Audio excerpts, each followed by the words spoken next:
And over in Iran, Seoul's prime minister met with the country's first vice president and discussed a range of pending issues. Chung Sye-kyun said South Korea is willing to support multilateral talks on the Iran nuclear deal and work with Tehran on the issue of assets frozen under U.S. sanctions.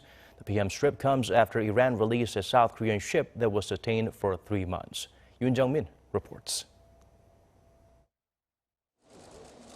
South Korea's prime minister, who's currently visiting Tehran, says Seoul is willing to support multilateral talks regarding Iran's nuclear deal known as the Joint Comprehensive Plan of Action.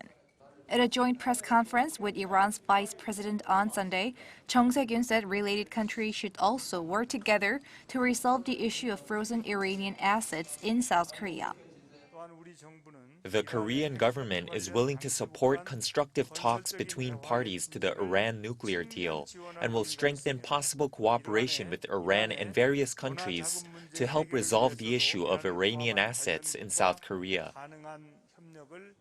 Around $7 billion of Iranian assets are set to be frozen in South Korea due to U.S. sanctions after former President Trump withdrew from the Iran nuclear deal in 2018.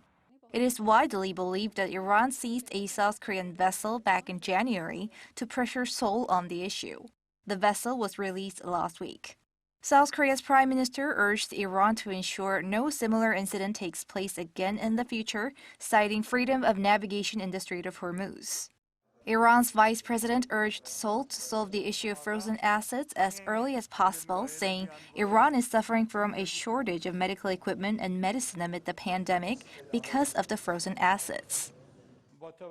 Considering the gap created in the relations and the righteous demand by the Iranian people, we ask the Korean government to free Iranian funds fast and make up for the problems in recent years with practical steps.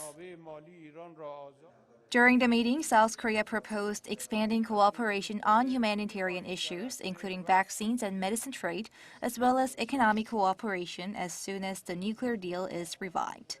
Chung said they have agreed to set up a new consultative body for future economic cooperation. Yoon Jung-min, Arirang News.